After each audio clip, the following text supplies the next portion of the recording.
Тарих бұл әсте кешегіні аңсау емес, керісінше еске алу. Яғни бабалар ізіне үңілу. Яғни бүгінгі бейбіт елдің кешегі тағдырына көз жүгірту. Ендеше мынау бейбіт заман бізге өткенімізге көз жүгіртуге орай жаратып берген әбзалдылығына әрине шынайы рахмет айтамыз. Біз ұлттар ара, рулар ара берекеге мән бере отырып, қазақ тарихының ұсақ деталы болған рулық шежірені зерттеп анықтау, осы арқылы ұлт, отан, тіпті дүние тарихына өз есемізді қосу деген мақсатты алдыға ұстаймыз. Айрықша ескертеріміз, зерттеуіміздің жеткен жері осы дегендік емес, бұлар тек көзқарас, әр дәуірдегі жазылым, айтылымдардан алған дәлелдемелер ғана. Әсте енді бір ұрудан озу, биіктеу деген идеядан аулақпыз. Әрбір ұру өз тарихының арғы бергісіне осылайша үңілер болса, мүмкін ұлт тарихының негізі қаланар деген идея екенін ескере кетпекпіз.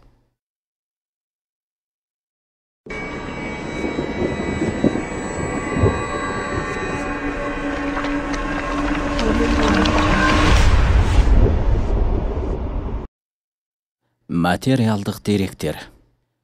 Кеңесті арыдан бастауға тура келеді. Өйткені оқырман үшін ұғынықты болуға, сонау ежелгі материалдық деректер әрине қажет. Мүмкін дәп басып айталмаса да, ескеруге пайдалануға болатын тарих жатқандықтан, бұлайша тоқталуға тура келеді. Халқымыздың тарихы Ханзу халқының ханнама, тарихнама сияқты ежелгі тарих бумаларынан анықталып, жұрт жүрегіне қонымды зерттеулерге ие болып отыр. Ендеше осы негізде ителі руының тарихта пайда болуын материалдық деректермен анықтап көрелік. Әуелі телі тайпасының атымен байланыстыра зерттегеніміз жөн көрінеді. Еліміз жазбаларында Чанрун деген ертедегі елдің аты бар. Мұның мағынасы ит телі деген сөз. Бұл тайпа эрадан 1000 жыл бұрынғы Чжоу патшалығы заманынан бастап ханзуша жазбаларға түскен. Жаңарадан бұрынғы 771 жылы осы ителінің Чжоу патшалығы жеріне басып кіргені туралы деректер бар. Бұл ел батыс жақта кең далада арлы-берлі көшіп қонып жүреді. Мал шаруашылығымен шұғылданады. Аң құс атып жейді. Итке табынады. Өте жауыз келеді. Елді тонағанда шүйе бөрші шабады. Ғұндардың бір тармағына жатады. Ғұн ішінде күшті ұру. Адамы да жері де көп. Әсіресе ақ ит пен ақ қасқырға өлердей табынады деген деректерді айта келіп, бұл ителі өз ішінен 12 руға бөлінеді деп, сол кездегі жер атымен байланысты 12 рудың атын атайды. Бұл ру аттарының артына түгел чөн, ит сөзі жалғанған. Ал Таң хандығы заманына келгенде бұл ителі тағы да ауызға алынады да, қырылып бітпеген түтін саны мөлшермен 600 мыңнан асады делінсе, тағы бірде ителі үйсіндермен түбі бір ел дейді. Біз бұл деректерден ғұн және түрік тайпаларында итті төтем еткен ел болғанын, олар төтеміне қарай ителі атанғанын көре аламыз. Чжоу патшалығы заманынан 1000 жыл кейінгі Таң патшалығы заманы түріктер тарих сахнасына шыққан заман. Ол кезде ителі түріктердің бір тармағы болған делінеді. Нұрилах деген шығармадан қаһарман Мұқанұлы қатысты деректемелерді ситатқа ала келіп, ителі мен итеңмен осы ұру аттарының көкбөрі төтемінен пайда болғанын айта келіп, бұлар ерте заманғы көкбөріні төтем тұтқан ғұн түрік тайпаларының бүгінгі қазақ ішіне сіңген тұқым екенін білдіреді дейді. Джунгоның ханнама, таңнама жазбаларында ғұндар жауынгерлерін бөрі деп атайды. Ғұндар бөріні тәңір деп сенетіндіктен, жалауларына бөрінің бас суретін салады деген жазбалар кездеседі. Сонымен қатар, түріктер бөріден туған 10 күшіктен тараған деп, 10 оқ бүдін елін айтса, түріктер сол ғұндардың ұрпағы екенінде жазған. Үйсін күмбей ел жауды көк құртқа емізіп асырағаны туралы аңыз жалпаға таныс. Ал қазақ батырлар жырларында Бөрілі менің байрағым, бөріні көтерсем, қозады менің айбарым деген жыр жолдары бар екен айтылады. Оғызнама кітабында Оғыз хан көкбөрі ұран болғай дейді. Бұдан оғыздардың ұраны көкбөрі екенін білуге болады. Мысалы, Орақ Мамай жырында Мамай өзін көк арланның көзімін, өшпенді жаудың өзімін дейді. Ол өзін киелі тектен санайды. Ал Құбыланды жырында Құбыландының әйелі Аққұртқа деп аталады. Бұл ұрғашы бөрінің аты болып, осы күнге дейін қолданылады. Кейде ұру аттарының жер аттарымен байланысып жататыны шындық. Мысалы, Еділ өзені бірде Итіл деп жазылса, бірде Итіл деп жазылған. Еділ өзені бойында Итіл атты қалада болған. Мұны түрік тайпалары тұрғызған. Кейін түрлі халықтар аралас қоныстанған. Қазақ Совет энциклопедиясының 3-ші кітабында Еділ өзенін орыстар Олга деп атайды. Түрік тілдес халықтар Итіл немесе Еділ деп атаған. Осы энциклопедияның 280-ші бетінде Махмұд әл-Қашқаридың еңбектерінде Итілік деген түрік тайпасы қыруар иті болған. Сондықтан оларды ешкім жеңе алмаған. Осы тайпаның түрік тілінде сөйлегені анық деп дерек береді. Ал енді Оғызнама жырында да Итіл деген жер аты айтылады. Сөйтіп, Итіл, Итіл, Едік, Итілік деген сөздер ұқсас бір атау екені өз-өзінен білініп тұр. Тағы да орыс деректерінде орысша бұл тайпаның Имек, Янму деп жазылып тарихқа түскенін, бұлардың 652 жылы Ертіс алабын мекендегені, түтін саны 50 мыңдай түрік тайпасы екен айтылады. Бұл хан жазбаларындағы айтылымдарға да сәйкес еді. Бұл деректемелер Қазақ Совет энциклопедиясының И әріпті томында берілген. Ителі руының арғы тегі Телі тайпасының тарихымен тығыз қабысып жатқанын байқай аламыз. Хан жазбаларында Телі тайпасы түріктердің бір тармағы, ежелгі ғұндардың ұрпағы ретінде қолданылғанын да айтады. Сүй патшалығы кезінде телелер өз ішінен 9 тайпаға бөлінетіні айтылады. Бірақ рулар аты толық жазылмаған. Аталған теле рулары ішінде Байлау руының және Хуйгы руының аты бар. Осы Хуйгы руын Қойлау деп білуге болады. Бұл тайпа Хуйгу деп те жазылған. Бұл Қойлау дегенге дәл келеді. Осы деректе Телі тайпасы ішінде Қойлау руы 630 жылы үлкен хандық орынға шыққандығы айтылса, ал қазақ шежіресі Ителіні Қойлаудан таратады. Ертеде Қойлау мен Байлаудың екеуі де Телі руы аталғаны даусыз. Қазақ шежірелерінде Қойлау мен Байлау екеуі бір адамның баласы деп көрсетіледі. Міне бұл айтылым хан жазбаларындағы Байлау мен Қойлауды Телі руы деп атағанымен қабысып тұр. Сондықтан да кейін келе Телі атауы тек Ителінің ғана атында сақталып қалған тәрізді. Бұдан Ителі атауының Телі тайпасымен тығыз қатысып жатқанын, Ителі дегеніміздің өзі Телі тайпасы болып шығатынын бір қырынан іспаттайды. Көтегіндегі 7-ші ғасырындамыз. Ал 7-ші ғасырда итке табынған Телі тайпасы деп оның ішінде ана мәңгі тасты жазылған. Телі тайпасы топ-тура жаңағындай ұзақ тарихи. Телі немесе Телі руы ханзуша деректерге шың телі болып та жазылыпты. Бұл атау Ителі деген сөздің дыбысталуына тіпті де жақын. Ендеше біз зерттірмендер назарымен қарар болсақ, бұл жөнінде белгілі зерттеуші Әбілез Қамзауылының Әлмейсақтан деген еңбегінің 26-шы бетінде ит жайында тоқтала келіп, ирандықтар итті сақ дейді екен. Өздерімен көп жауласқан ғұндардың көшпенді тайпаларын олар кемсітіп сақ деп атаған сөз бар десе, осы кітаптың 27-ші бетінде неге табынса, нені төтем тұтса, ол кездегі адамдар соны шыққан тегіміз және қорғаушы, жарылғаушы иеміз деп білген. Ит құсқа табыну тағылық заманның басқы кездерінде басталған болуы керек. Дей келіп, байырғы ұру тайпалардың кейбіреулерінің Итіл, Ителі, Ителмен, Итемген тағы басқа аталуы да осыған байланысты деуге болады. Сондықтан сақтардың сақ деп аталуын ирандықтардың итті солай деп атайтындығын түсіндіргеннен гөрі, бұл атаудың ирандықтардың сөздік қорында ит мағынасында сақталуының өзі ежелгі сақ, сарнат тайпаларының ирандықтардың этникалық құрамында да болғандығымен түсіндірген жөн сияқты дейді. Ал Монғолияның 2009 жылы Дастан баспасынан шыққан «Алтайым алтын бесігім» атты кітабының 63 бетінде ителі елі жөнінде былай дейді. Тағы бір басқа уажыға жүгінсек, Ахметәлінің бірнеше баласы болған. Солардың біреуі Көкбұлақ екен. Ителі руы сол Көкбұлақтан тарайды. Көкбұлақтың сәби кезінде анасы екі баланы тел қозыдай көріп, емізіп өсірген екен. Арада екі бірдей баланы емізгенде сүт келмеген соң, екі теліге еміреніп, ие теліге ие деп көзіне жас алады. Бұны көрген ауыл адамдары балалардың қамын ойлай, ие теліге ие деп жалбарынып, тілек тілеген екен.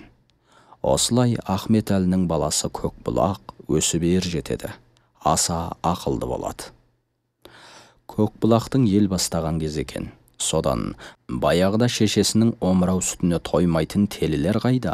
Сондағы өзіміздің ие теліге деп теліген ұлымыз осы Көкбұлақ па емес пе дегенді естігендердің көңілі көншіп, бұл баяғыдағы ие телінің ауыл екен ғой деп, содан ие телі атанған екен деген аңыз айтылады.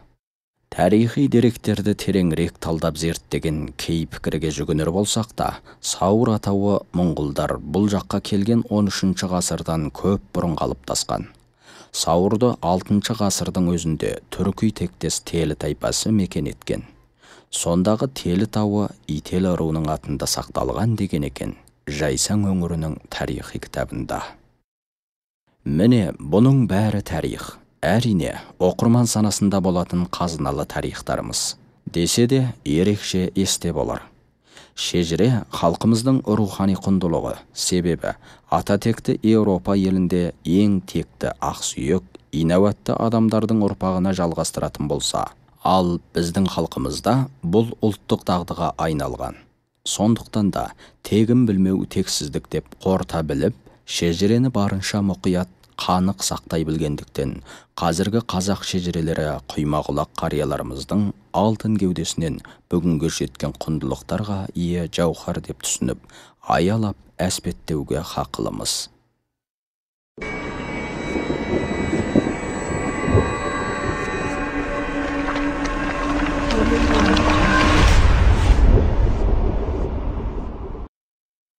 Бабалар басып өткен із.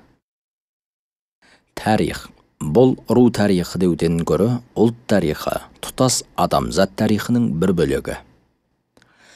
Біздің рулық шежіре жазуымыздың мақсаты да дәл осында. Әбзал заманда тарихымызды тектеп, өткенімізді екшеп, шұғылалы отан тарихының бір бөлшегіне айландырсақ деген ізгі арман жетер мақсатымыз болмақ. Алғашқы зерттеулер әрине жетерсіздігі мол алғашқы зерттеу. Сары дала самарқау қарап, асқарлы таулар ойлы бейнемен маңғазси тұрғанмен, ендігі ұрпаққа қойнауына бүккен талай-талай жұмбақ сырларды шертуге асықсынды.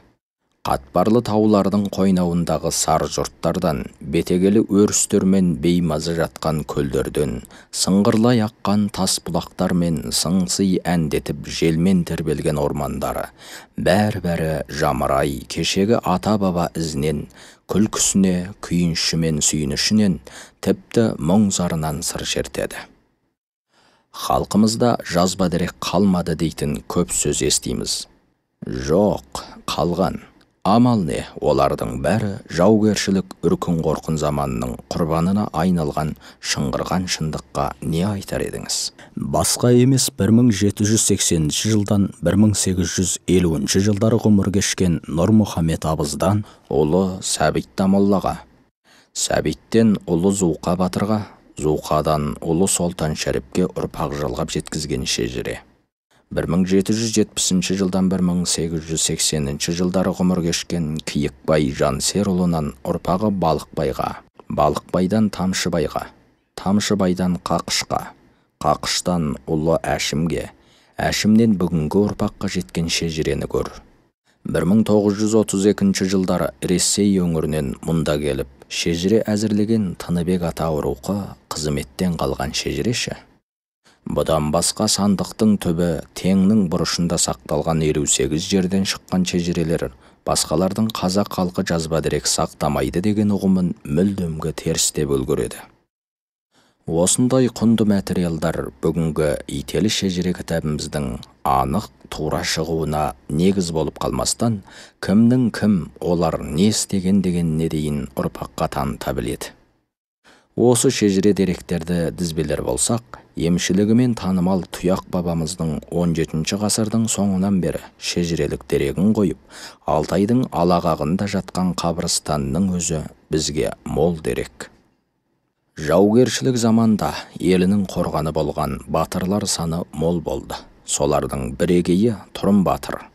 Қызыл аяқ заманында жауын бет қаратпаған ер жүректігі ұрпаққа жыр болып қалып, міне батыр бабамыз өзінің ата қонысына көзінің тірісінде тұрғызған күмбезі бүгінгі ұрпаққа мұрағат болып қалды. Әрбір дәуірде елінің оңы мен солына нұсқаушылық етіп отыратын парасатты ел ағалары болды. Солардың бірі өз замандарында ғажайып сырға ие, аспанға ұшып шығып, мұзтаудың жыныс жылғасына сүңгіп кететін Бөжек әулиенің хикаясы өз алдына бір төбе. Халқының қамын жеп, ұрпағының ертеңін ойлап, ізгілікке толы ниетімен артына өшпес із қалдырған ел ағалары да аз болмады. Анау 1750 жылдардан 1850 жылдар ғұмыр кешкен Есенгелді Қарымсақұлы тың ашып тоғам алып, халықты шаруашылыққа ойыстырып келсе, Шәмел болыс, Жапар тәжі, Киікбай Құдабайұлы, Қылбай болыс, Имажан Ұлтарағұлы, Молтақ тәж, Әкәмей зәңгі, Дарыбай Шолтағұлы, Жағабай Шығанбайұлы, Боранбай тәж, Сәлияқын тәж, Түркістан, Есен Аман, Рақымбай зәңгі, Ақжарқын Шаңия тағы басқа елім деп еңіреп өткен ерлердің ізгілікке толы еңбектері осы алтын альбомымызда қамтылып, ұрпаққа жеткізіп отырмыз. Заманда халқыма рухани сергектік сыйлап, атадан қалған салт дәстүр, мәдениет пен әдебиетімізді жеткізіп, ұрпақтарды сусындатып отырған әйгілілеріміз қаншалықты. Әйгілі Қоскүрең күйінен басталатын хикая, қазаққа танымал Марғабылдың Қарақасқатының шабысын 7 бөлім күйетіп дүниеге қалдырған Ертай бабамыз еді. Әне солардың жалғасы, екшектен төгілген ғажайып дыбыспен талайды тамсантқан Еркежан күйші, пұшпақ күйшілердің артына қалдырған мұрағаттары ұрпағының қайнар бұлағы сынды. Иә, әннен өрмеріп, жырдан жақұт қалаған айтыстың ақтаңгерлерін ауызғалар болсақ, Отарбай жыраудан бастап Бәтіш Қомша қызы, Ақшымпу Абай қызы, Алақай ақын, Рамазан, тағы басқаларды қалайша ұмыталамыз. Анау Ағажай әнімен танымал Боғдабай Тілеубайұлы жайында қаншама талас тартыс болғанымен, көкірегіне 150-ден астам қиса сыйған ғылыми дәлелдеуге тиісті болса, 2000 мегабайттық сыйымдылықтағы қазынаны алтын кеуде алғыр миына сақтап келген мемлекеттік қиса мұрагері Қазым Әлменұлынан асып кім айтар дейсіз? Ағажайды біз 1944 жылы Байынгүл ғасып сөз біздің 12 керейді бірақ. Боғдабай деген ителі шап. Ағорыстың пәлен жылында ел ауғанда дейді. Бірақ қарестен. Сонда жазған өлеңі. Әрі өзі күйші екен. Боғдабай. Домбыра төк күйіңді шанағыңнан, демалам күйің ескен самалдан. Күйші күн сілкіндіріп серпілдіш. Бұл халық құтылсын сарбайымын. Күн нұры тікке түскен күннің нұры төгілген жапырақтар күздің күні. Қарезі толқынатып шайқалады, шеттендей Ағажайдың күйі мұңды. Сол кезде менің өзім боз баламын, естігем санананың боздағаны. Айрылып, ерден жар, жардан әйел. Көргенмін кішкішені қозғаған деген сөздер көп. Ол Абдурсул Боғдабай. ол ақылдығы ол үлкен ақын екендігі. Оны менің нағашы апам да айтып отырған. Бұнда тері шалбар бар. Біздің Боғдабай айтысқанда күндіз түнге жылғап айтысатын деп оны бізді айтып отырады. Боғдабайдан шыққан әмбебек деп ойлаймын. Одан бұрын біз естімеген ән. Шешеміз Молқы Мереке дегеннің қызы екен. 1941 жылы мына Морийда отырады күні кезде. Сол Морийда отырғанда қыс көктемде дейді, қыстай құммен жылаған оқтап 30 үй келді дейді. Мына Көктоғайдан ауып. Сонымен солды келген Морийдің жерінде су жоқ, мал суарады. Боғдабай деген адам бар. Сол жанында бір қойшысы бар, екеу қой суарып жүргенде қой баттағы суға өрді қылда чақ қылғанда қой батпақтаған судан екі әйел келіп селең көтеріп су алғалы келеді дейді. Соны келген әйелдің екеуі де Боғдабайға тасып бірге келген адамдар екен. Сол әйелдің біреуінің аты Ағажай деген келіншек дейді. Соны судың жанына келіп отырған Боғдабай келіп, ой не қылып осындар десе Ағажай айтты. Мына қойды неге қайыра тұрмадың, су алғанша қой суды былайлағаннан кейін су тұнысын деп тосып отырмыз дегенде Боғдабай сол Ағажай Алтайды деген әнін айтты сол жерде. Менің атым Жамал, әкем аты Әти. 90-ға келді. Боғдабай деген адамменен біз бір қыс бір жаз бірге отырдық. 45-ші жылы бірге отырдық. Қалың жылқы түскенде су лайланып кетті дейді. Бас жағы су ішті де аяғындағы жылқы шыға берді су ішпей дейді. Соны су ішпей шыға бергенде сонда соған қарап отырып сондағы Алтай есіме түсіп кетіп, Ағажай Алтайдай жер қайда деген сонда мен айтқам деп соны өзін айтты, сол сөз айтты. Сондықтан алтын көмей асқа қойлы ағамыз Боғдабайдың Ағажайын тұтас қазақтың киіміне демей тұра алмаймыз. Міне бұлай дізбелей берсек, мақтаныш етер рухи тұлғаларымыз бен жетістіктеріміз мол ақ. Ителі деген елдің басқа ру тайпадан өзгеше ерекшелігі өнерлі, шеберлерінің мол болуы. Бұл өз алдына бір тарих еді. Дәлелге келсек, Керейдің мәмейін өнермен тамсантып, сағындырып, жылатып жүрген жылжақсы ұстаздан бастасақ, зергер, ағашшы, тасшы, өрмеші дейсіз бе, шеберлер мол шықты. Сондықтан тұтас ел ителіден ұл туса ағаш басына күн туады деп қортып отырған. Иә, ителі деген ру өте бытырап қоныстанған. Әрине олардың бытырауына да осы өнер себеп болды. Сондықтан ителісіз ел ешкісіз қой болмайды деген әзіл болса да шындық айтылған. Міне, шежіреміз 5-ші дүркін шығып отыр. Бұның да себебі осылайша бытыраған елді жинап құрастырудың күрделілігінен болды. Илahim, біздің еңбегіміз тек ру үшін емес, ғылым үшін, ғылымның қажетіне жараса игеді. Біз мақтан еткен өнер мен білім ғылым саңлақтары тұтас ұлттың мақтанышы болып, олардың жасампаздықтары ұлтымыздың, мемлекетіміздің, дүние мәдениетіміздің қамбасына қосылатынына сенеміз.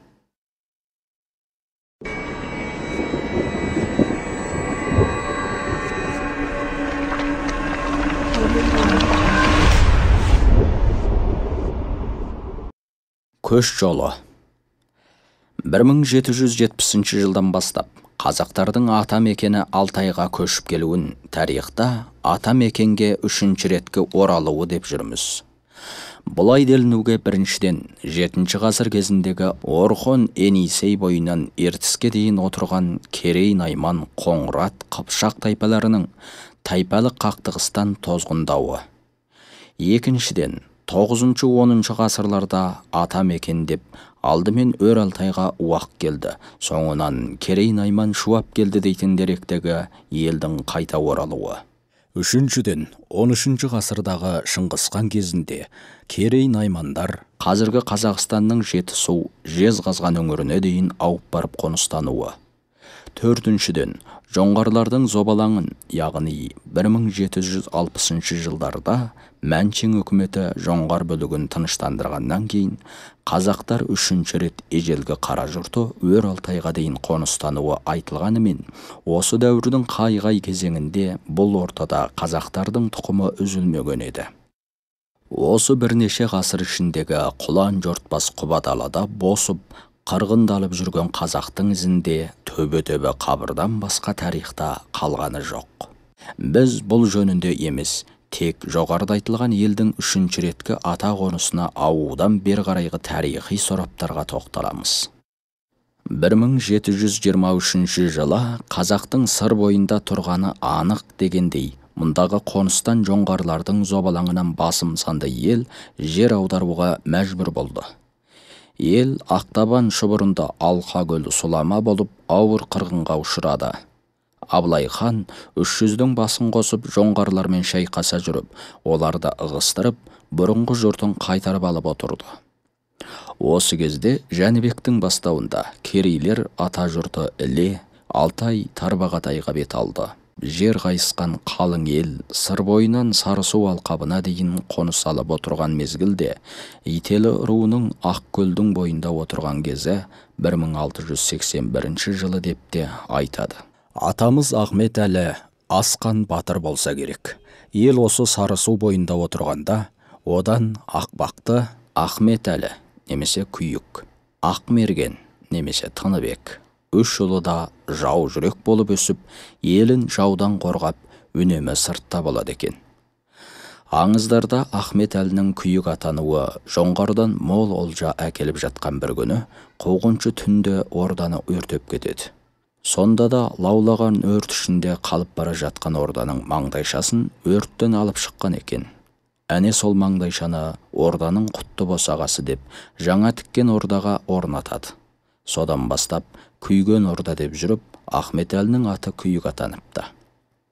Күйіктің 9-шы ұрпағы әзір Үрімжінің Қаратауындағы Қатпаша Зәкендердің қолында осы маңдайша сақтаулы. Бұл маңдайшаны талай ғасырдан бері небір жаугершілік жылдарды бастан кешсе де, жандарынан ары қастерлеп, бүгінгі жеткізген ұрпақ маңдайшаны сол ата-бабамыз Күйіктің көзі, талай тарихтың куәсі ретінде сақтап келеді. Осы оқиға туралы қолымызға мынандай бір дерек түсті. Қазақстан Республикасының Ұлттық Академиясының академигі Тілеуберді Сайдоллаұлының «Самұраттар» деген кітабында Керейдің бір шаңырағы саналған Қойлаудың немересі Ахметқали немесе Ақмалай не Ақмерген болуы мүмкін. Ұлан асыр той жасайды. Тойға келген Мәруана босанып ұл табады. Сол кезде жау тиіп соғыс басталып кетеді.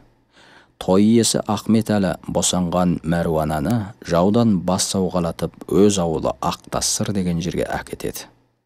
Бұл соғыста Көкбұлақ батыры қаза болған деседі. Той үстінде туылып, жаудан аман алып қалған баланың атын Тойтық деп қояды.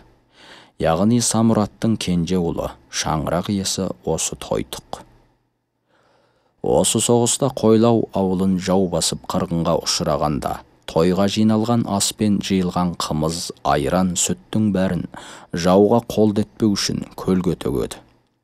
Ауылды басып келген жау, ішерге асқа дейін жауына татырмаған нағыз ител екен, деп әріптестеріне әрі разы, әрі кектеніп, ауылды ауыр қырғындаған екен. Және бір аңызда осы Күйіктің зираты әзір Жайыртауының Дарбы төзенінің басындағы төбешік жалдың үстіндегі ақ бейіт деп айтады. Ондағы ел арасындағы аңызда Күйік жомарт, қайырымды адам болған екен. Сондықтан әр жолаушы жетсек күйікке, жетпесең биікке түсеміз деген сөз қалыпты десе, және Қазақстанның Аягөз өңірінде Ахметәлі бабамыздың қабыры тұр деген деректе қолымызға түсіп отыр.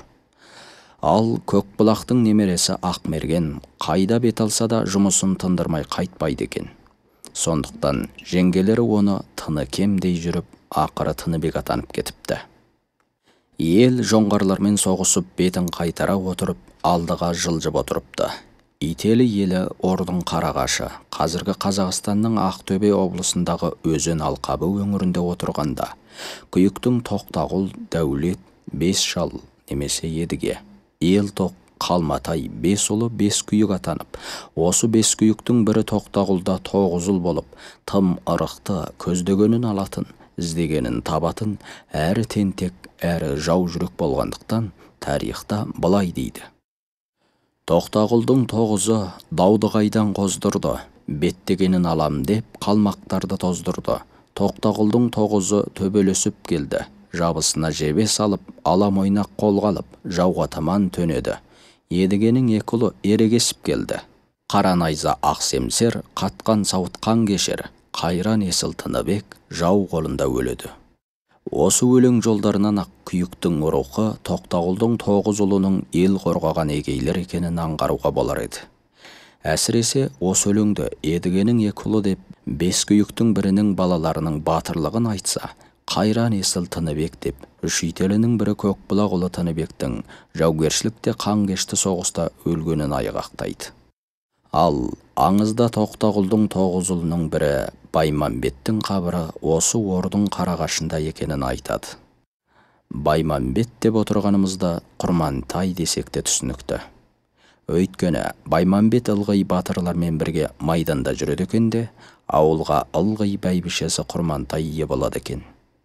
Әуелі Баймамбет жау қолында ерте қаза тауып, ақыры жесір әйел Құрмантай ауылдың күйбіңі емес, сырт жұмысқа өзі ие болып қалып, мынау кімнің үйі немесе ауылы десе, әдетте Баймамбет аталмай, Құрмантай ауылы атанып, ақыры Құрмантай ата жолында аталатын болған. Ал Баймамбеттің батыр әрі Жәнібекпен бірге болғандығын анықтайтын Жәнібек батырдың Наймамбеттен айырылғаным, доғалақтан айырылғаным ғой деп ақ ұрған екен деген сөз ақ куә болады. Доғалақ деп отырғанымыз әзіргі Қазақстанның Қарағанды облысының Қарқаралы тауының оңтүстік шығысындағы тау. Мұнда Абақ елінің 1735 жылы Ордың қарағашынан осы Доғалақ өңіріне ауып келгендігі анық еді. Осыған қарағанда Баймамбет атамыз осы Доғалақта қаза болғандығын білуге болады. Әрі сол күйіктен бастап немерелі шөберелі болып, жауымен өліспей беріспейтін күрестер жүргізіп, елі үшін қан төгіп құрбан болып келе жатқандығын аңғарамыз. Жоңғармен соғыс кездерінде Абылай мен Жәнібектің қылыш, найза, сауыт сияқты соғыс қаруларын дайындайтын шіліңгір ұста Елтоқ атамыз екен. Елтоқтың ұлы Бұқарбай батыр жасынан балуандығымен, соғыс қаруларын істету өнерімен көзге түсіп, талай рет Абылай хан жасақтарына ителіден жасауыл бастап апарып, жауына ат ойлап көзге түскен. Бұқарбай батыр Елтоқ ұлы жөнінде мынадай дерек бар. Жоңғарға қарсы соғыс болады екен. Адамдар жиналып, бас-аяқтан жиналса, 1000 адам жиналып тосса, Керейден адам келсін деп Абылай тостырады екен. Керейден бір айға таяу уақытта келген 30 адам. Барақ батыр бар, қауы, тағы бір қанша батырлар бастап келіп, ертеңінде шығайын дегенде Абылайдың ақ туын көтеріп шығатын адам шықты. Сол кезде Бұқарбай 80 жаста. Астына қатын бауыздап жүріп, Абылай деп соғып шыққанда, Керейге берген бағасы деп айтады. Керей емес пе? Керей жүрген жер мерей емес пе? Керейдің жігіті еге емес. Қайсың менің туымды көтеріп? Керейге Абылайдың Керейге берген бар. Бұқарбайға да атақ беріп батыр атағын алған. Соны кім айтты дейсіз сізге? Әділ Татайдың. Сол кезде неше жастарда? Сол кезде 80-нің ішінде. Мұрат, Әкем Ильяс. Абылай ханның 25 батырының ішінде Ерке батыр атанып, жоңғармен соғыста талай рет ерлігімен танылған Бұқарбай, бір жолғы жекпе-жекте жоңғардың 4 бірдей батырын жер құштырған ерлігін көрген Абылай хан разы болып, оның атын атап дауыстауымен тұтас елге Бұқарбай ұран болған еді. Ел қорғаған жаужүрек батыр атамыздың ерлігін әйгілейтін ел ішінде бүгінгі жеткен мынандай бір жыр жолдары кезігеді. Уран болған Бұқарбай, жырен болған Бұқарбай, көрген жауын құтқармай қыран болған Бұқарбай, бөрілі ту көтеріп жауға шапқан Бұқарбай, шауып бара жатып та садақ тартқан Бұқарбай, шаңдатып жауға кіретін, сиырға кірген бұқадай, жайратып кете беретін, қашқан жауын құтқармай деген ұзақ қисаның үзіндісі батыр бабамыздың характерін жеткізе баға берген. Ителінің ноқтағасы болуы жайында арыдан келе жатқан мынандай бір аңыздық дерек болған. Осы арада Ителі руының өз кезінде ноқтағасы атанудың сырында жоғарыдағы материалдық деректермен сәйкесіп жатқанын байқаймыз. Мысалы, шеткері көшіп қонып жүрген көшпенді елдің ағалары Бағаналы мен Жаппас қаза болып, Керей елінен осыдан бастап береке кетіп, ру арасына жік түскен соң, осы берекесіздікті орай деп білген сырт ел Баян ауылды, қазіргі Баян-өлгей аймағы, аты әсілі Баян-өлгенміш. Шауып, малын олжалап, адамдарын қырғындап кетеді. Бұл хабар ауыл ақсақалдарының құлағына жетіп, ақыры өздерінің жақ жайтінен жау пайдаланғанын аңғарған соң, ел ішіндегі батыр балуандарды, құдандал көршілес елдің игі жақсыларын шақырып, бас қосып, атқа мініп шеру тартуға әзірленеді. Сол заманда далалықтың салтымен қара шаңырақ ордадан дәм татып, бата алуы керектігін ескеріп, Керейдің ордасы Бағаналының жан ұясына келіп, Дариға апамыздың ақ батасынан үміттенеді. Дариға апамыз мына қопарыла келген батырлармен жасақтарға дән риза болып, сол арғы аталары Сәбек, одан Марғұзқан, одан Тұғырылуаңнан қалған Сауыт Сайман мен солардан қалған бөрбасы түсірілген қара көк тудың алдында ақ батасын береді. Ұлы қойлаудың осы сауытты киіп, 5 қаруды асынып, жорыққа бірге аттануға өтінеді. Осы сапардан олжалы оралған қойлауға Дариға шешей ұлан асыр той жасайды. Әр ел осы тойда ендігі жерде ел іргесін бекемдеп, сырт жаудан аман болу үшін мұнда ел басын сайлағанда сол мұрагерлік заң қара шаңыраққа бойсынатын жосым бойынша тектінің рухы қойлауды ел бас етіп тағайындайды. Сол кезден бастап ел қойлауды отағасы деп атайды. Оған аталарының адуындығы, ақылдылығы, батырлылығы дарып, елді ерен әділдікпен басқарғандықтан Шорколлогы, көлемді өңірді басқарушы атағымен Керейге билік жүргізеді. Алтарысқа әйгілі би болды, кейін Шорманәп атанды. Осы Шорманәп басқан ақылдың иесі, парасатты болып, елін әділдікпен билейді. Қазақтың қысқаша тарихы кітабының 176 бетінде Қойлау Шорколлогы, яғни әзіргі Ителі деп жазылған. Енді шежірелік деректер бойынша жүлгілер болсақ, шежірелерде Ителінің арғатасының біреуінің аты Ахмет Әлі немесе Әли Ахмет деп аталады. Мұндағы Әли атауы ескі түрік тілі. Жоғары дәрежелі, мәртебелі адам деген ұғым береді. Тарихта Ахмет дейтін хан болғаны да айтылады. Міне, осы қисындарға ой жүгірткенімізде, Ителінің ноқтағасы аталуының түбінде бір үлкен шындық жатқанын байқай аламыз. Ноқтағасы дегеніңіз енді ұрулық жүйеде бұл енді бір жол берген ғой баяғы. Жол берген жаңағындай. Ол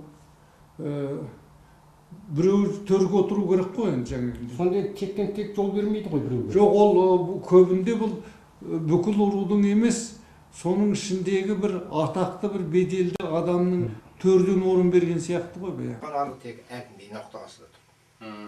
Ноқтағасы болады ғыным, үйірлеп жылқа кеп, қолына бірден ноқта беріп, соларға ырыс беруші, соны таушы батыр арыс етті деген сөз.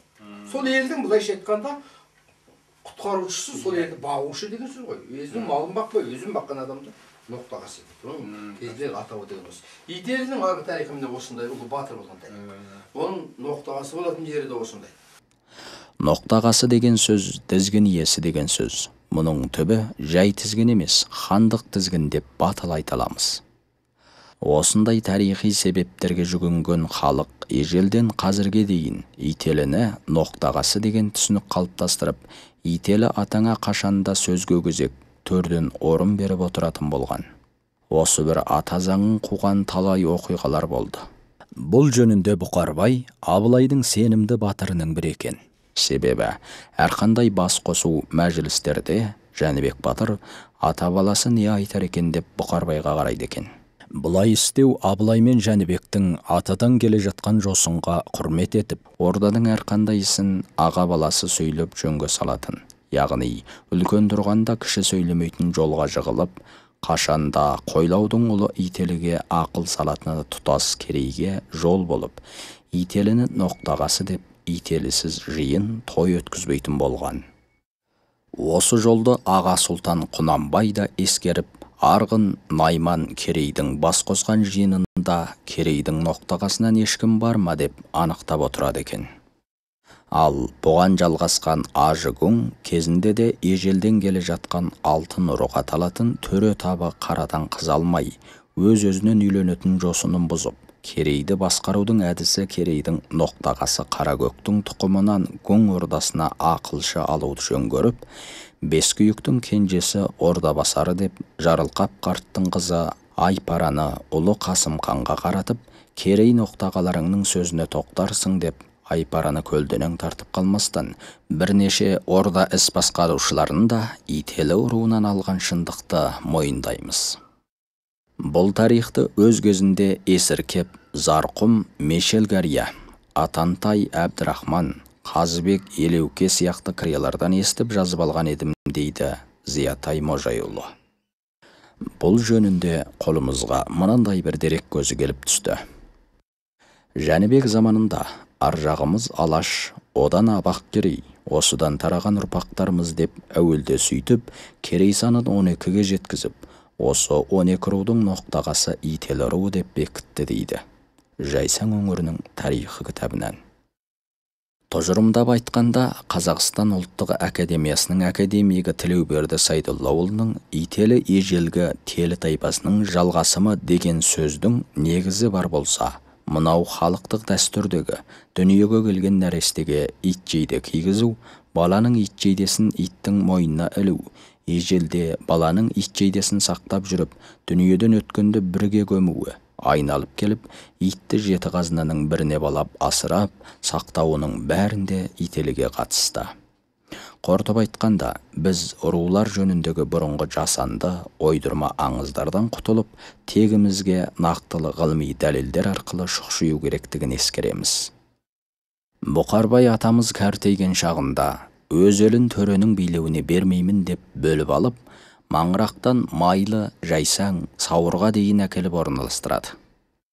Бұл мөлшермен 1750 жылдары. Себебі, басқа Абақкерей шежірелерінде Сайқан бойына 1800 жылдар келдік деп сөйлейді. Мұндағы Сайқан Ителінің 6 ұрпағы. Марқұм Сайқан атамыз ерен бай болыпты.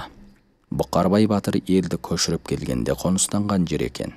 Кейін жер аты да Сайқан атанған. Осы тұста танымал абыз Нұрмұхамед ғұмыр кешіп, абыздығымен мәшһүр болғаны оның қабырының Жайсаңның батысындағы Қызылжарда жатқаны дерек болады. Ителі руының артқы бөлігі Сауыр Сайқанға ерте келіп қоныстанған.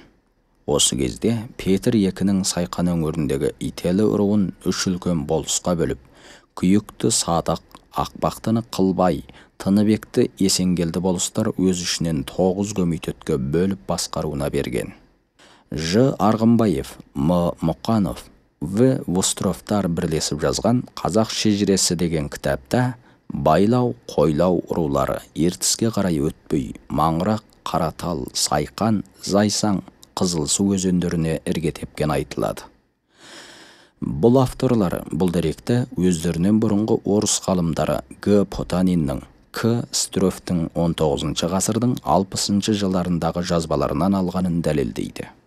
1828 жылдары Қаратау мен Маңырақты маңында отырған естемес заңғы елмен халықтың күн сайын өсіп келе жатқанын, үсті-үстіне келіп жатқан керейлердің малына жердің таршылық еткенін аңғарып, бір түнде елін көшіріп, Сайқаннан өрлей Қутал, Байгүшікке дейін орналасады.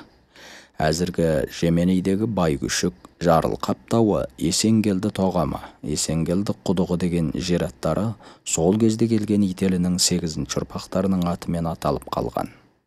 1870 жылдар мезгілінде Ителінің бір болысы Қылбай, Жеменей жерінен өтіп жер шалып, Қату, Жидебай сияқты жерлерді көріп, бұлар Ителінің 9 ұрпақ аталарының аты. Бұл жөнінде Жеменейдің Сарөлең деген жерінен Майқапшағай аралығындағы қабырлар куә болады. Соңынан 200-ге тарта түтін көшіріп әкеледі. Мәми батыр, Иманғали, Уәли, Ақажан, Үсен бастаған 200-ге жуық түтін 1881 жылы Тарбағатай жеріне өтіп мекенденеді. Ұзамай Қылбай бастаған ел және көшіп келіп, Майшіліктен бастап Ошарай, Бестерек өңірлеріне келіп мекендесе, Үш Ителінің бірі Ақбақты атасы әсілі өз ішінен 12 ата еді. Оның бір атасының өзі 12 таз делінетін. Бұлар естемес болыстың басқаруында 1828 жылдары Кішкене тау Маңырақта да тұрған екен. Ұзамай таздың бір атасын естемес болыс Сайқан Кендірлік өңіріне келеді. Сөйтіп, әуелде Қабада Ұзамай Көктоғайдың Сарбұлақ Көрту өңіріне қоныс алады. Артта қалған басқа елін көшіруге барған естемес. Олар Құлатөбе Қосжорға деген жерде қоныстанып, орнығып көшпей қалып қояды. Сондықтан таз елі Қазақстанда қалған делінеді. Міне осы Сайқан өңіріндегі Ақбақты атаңнан Тұрым деген батыр шығып, ел Алтайға ауып жатқан кезде Ителеден 150 үйді бастап, әуелде Қабада, ұзамай Көктоғайдың Сарбұлақ Күрті өңіріне қоныс алады. 1871 жылы Ителінің күйік дәулет аталарынан бір мұнша отбасын Дәрібай бастап Бурылтоғайдың Жетаралынан қоныс алып мекендейді. Сол текті атаның текті тұяғы қойы 8.000-ға, жылқысы 2.000-ға барған 12 керейге танымал ежелгінің Қарымбайы атанған Шолтақбай еді. Ал Қызылаяқ соғысында ерлігімен аты шыққан Тұрым батыр және Әлібек Естемесұлы атақты шешен Шәмел, әйгілі күйші Маңғабылдың Қарақасқатының жүрісін күй етіп шығарған Ертай бабамыз да осы өңірде жасап бұл дүниеден өтті. 1842 жылы Бұқардан жоғары біліммен оқып келген Сәбит молда ата жолын қуып мұндағы елге білім шырағын жағу бекімен келіп, 1864 жыл Сайқан және Көштібайда бала оқытады. Бұнда Қарымбай, Жаубасар, Сүлеймен, Майбасар сияқты сол заманның біліктілері оқып білім алады. Сәбит 1868 жылдары қайтып Абақ-Керейдің қоныстанған Жеменей, Алтай, Тарбағатайға дейін келіп медресе ашты. 1868 жыл Сәбит Сауырдың Саршоқы деген жерінен Дөңбөктен медресе ашқан. Бұдан Жеңісхан, Әбетай, Әбіл, Мұқаш, Алтынбек, Сатылған, Пұштақтар оқыған. Және де Жеменейдің ластысына Бөжек әулие қыстауын астан медресе салдырды. 1869 жылы Ертіс бойында, 1870 жылы Буыршынның Күштібай деген жеріне медресені қарағаймен қиюлап салған. Осы медресенің орны 1969 жылға дейін сол Күштібайдың қалың зират ішінде сақтаулы тұрған. Осы зиратта Ителінің Ақбақты руының 7-ші ұрпағы Қарымбайдың мазары бар. Бұл медреселерден Мәми Бейсі, Татанай молда, Жақып Амбы, Мәмежан, Әкеми сияқты біліктілер оқыды. 1876 жылы Тарбағатайдағы Мамырбек ауылынан медресе ашып, Алтай бетіндегі халыққа білім шамын жағады. Сәбит бабамыздың өз жазбасында өзінің 25 жасынан 63 жасына дейін 7 жерден медресе ашып, 573 бала оқытқанын айтады. 1882 жылы Сәбит молда Тарбағатайдан ауылына бет алған жолы аурудан 63 жасында қаза болған. Сүйегі қазіргі көне Жеменейдің түстігіндегі ескі зиратта. Міне осы бабамыз жайында Асқар Татанайұлы Алтай бетіне тұңғыш рет медресе ашып, білім нәрін ел көкірегіне құйған Сәбит молда еді десе, әйгілі тарихшы Субихай мырза да Қазақ мәдениет тарихы деген кітабында Алтай бетіне ең алғаш білім таратып медресе ашқан Сәбит молда еді деуі осы айғақтардан болса керек.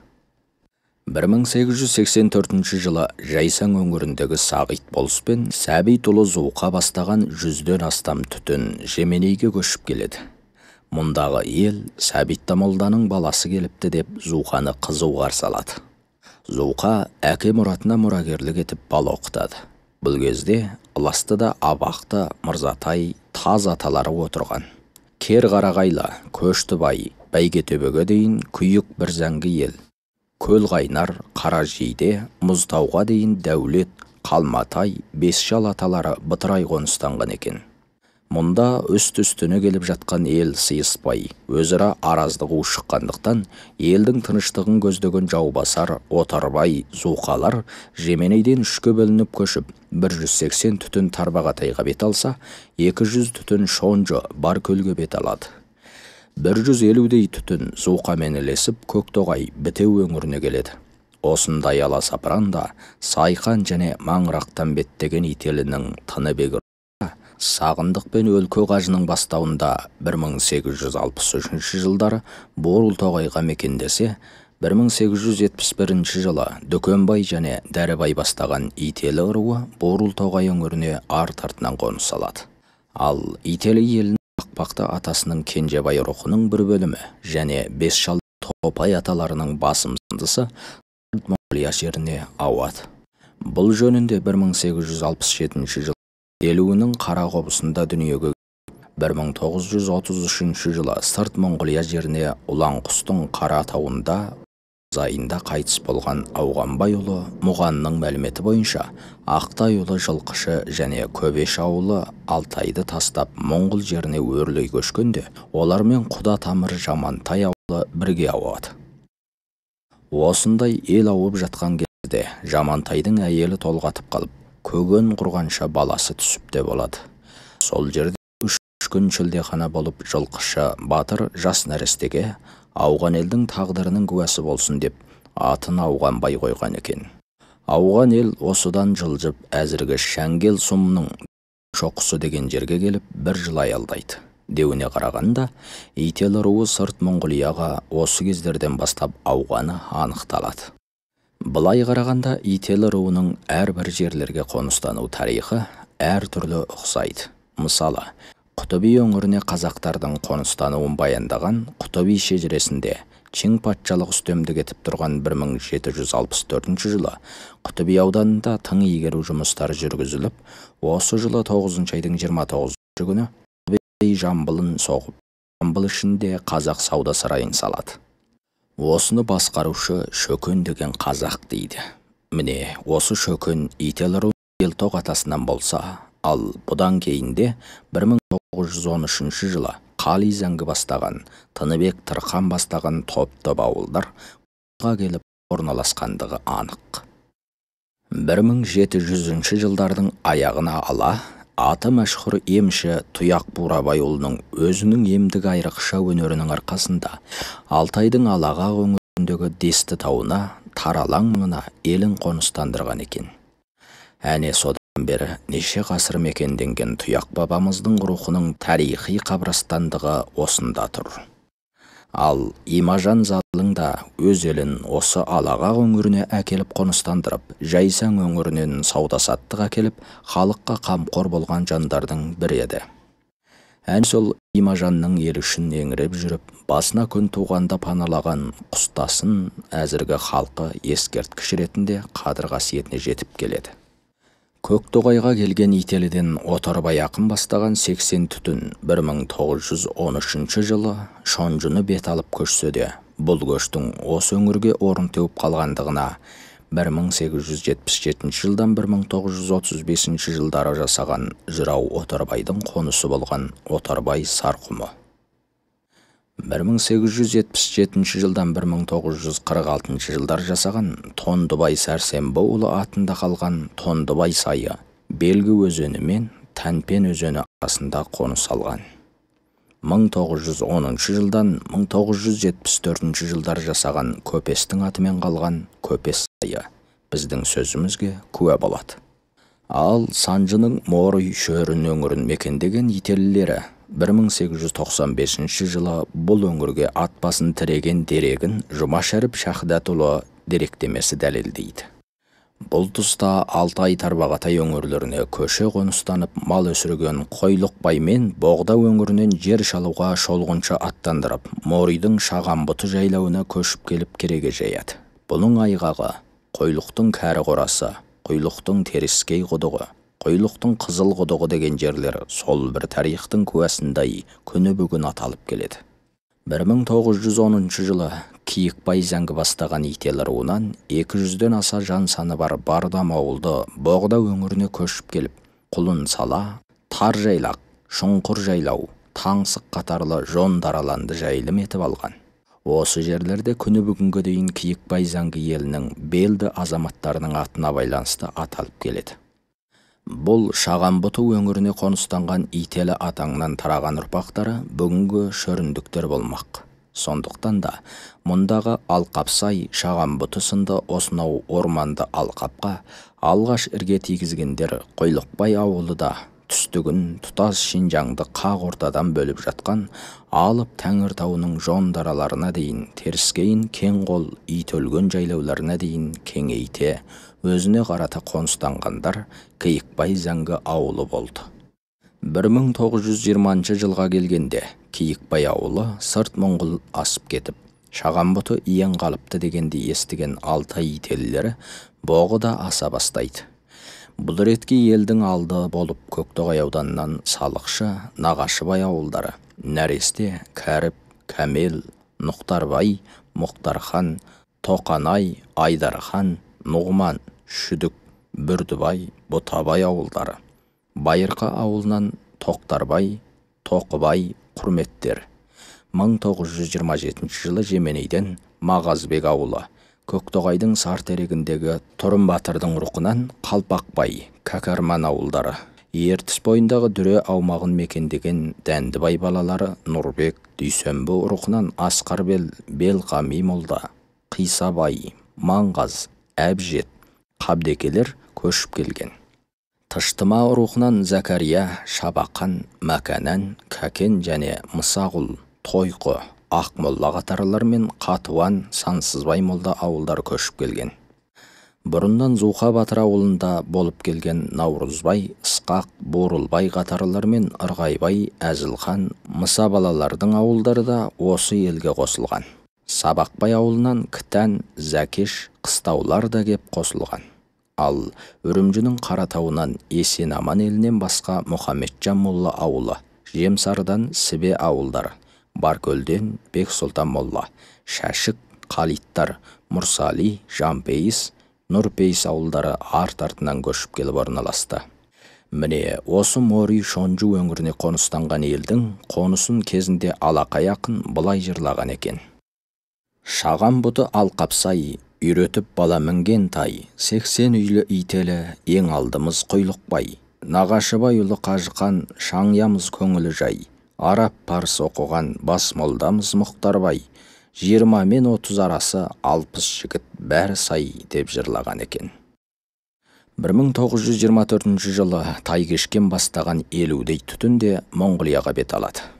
1927 жылы Зұлқаның басы алынған соң, 1934 жылы Зұлқа ұлы Солтан Шәріптің ауылымен бірге Ителі елінің Ырғайбай, Зиратбай қатарлы рубасыларының бастауымен 130 түтін Баркөлге бет алып, мұндағы Дөңгөлек Қарағай, Сауысқанды, Ағадыр, Сүмбежан жайлауы, Сүмбежан шаппалығы осы көштің сыры болмақ. Аралықта жаугершілік жағдайымен, үркін қорқынмен, басқа да белгілі себептермен ауып барған ителілер әзір Баркөл, Құмыл өңірінде, Санжы-Құйзу облысының Морой, Құтыби, Фукаң, Шонжу өңірлерінде, Тарбағатайдың Толы, Дөрбілжін, Қобық, Шиху, Шаған-Тоғай өңірінде, Алтайдың Жеменей ауданында, Алтайдың Алаға өңірі, Бурылтоғайдың Жетаралында, Көктоғайдың Дүре ауылында, Күрті ауылында шоғырлы қоныстанған. Шетелдерде Қазақстанның Сайқан, Жайсаң, Қаратал, Күршім, Семей өңірінде мекендесе, Талдықорған, Астана, Алматы өңірінде Монғолиядан көшіп барған ителілер және сыртқы Монғолияда шоғырлы кезігеді. Сондай-ақ Түркия, Германия, Франция, Австралия, Швейцария, Венгерия, Америка сияқты елдерде шашау шығып кеткен азаматтарымыз да бар.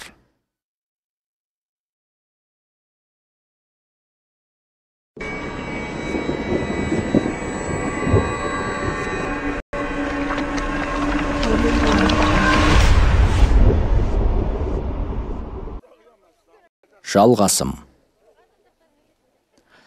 Күн атынан күн туып, айлар жылдарды қылғып, жылдар уақытты ұрлап өтіп жатты. Елдің тарихы деп етікпен су көшіп, ертеңгі ойлы ұрпаққа ой тудырар деп тарихын тамтымдап, тырнаштап, бір жүлгеге түсіру үшін міне 20 жыл уақытпен 5-ші рет жиналып, реттеліп, жарық көріп отырған шежіре кітап қолыңызда тұр. Иә, тегін білу үшін әр жердегі аңғарлы азаматтардың атсалысуында қолға келген еңбектің иесі әрине халық. Десе де, өлгеніміз тіріліп, өшкеніміз жанды деп аспанға тымағын лақтырып, алақай етіп жатқан дарқан көңіл қар ормандай халықтың берекесінен айналдық. Әрине, елдің елдігі бірлікте, бірлік бар жерде тірлік бар. Берекелі елдің ұрпағы да ойлы, опалы, ұлағатты болар үшін. Сондықтан әр ұлт, әр ұлыс халқымен ынтымағымыз жарасса болғаны, заманның тыныштығы да, ортаңның ырыстығы да сонда. Иә, Ата дәстүр қанымыз таза болсын. Ұрпақтар опала, ағалар аңғарлы болсын.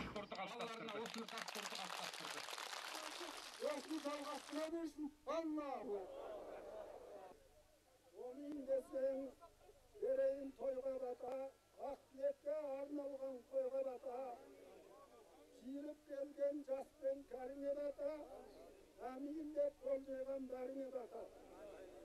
Әуелі Алла оңдасын, ақ пайғамбар қолдасын. Төрт мұқарап періште жан-жағыңнан қорғасын.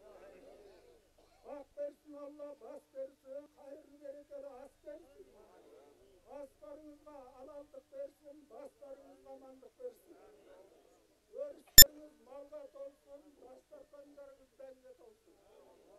Ey Allah, қуанышты көңіл берсін, қайғысыз қасіретсіз өмір берсін. Ey Allah, әртүрлі қарағададан сақтасын, шайтанның ашып періштен жақтасын. Жолдаған өттен сақтасын, айықпас беттен сақтасын.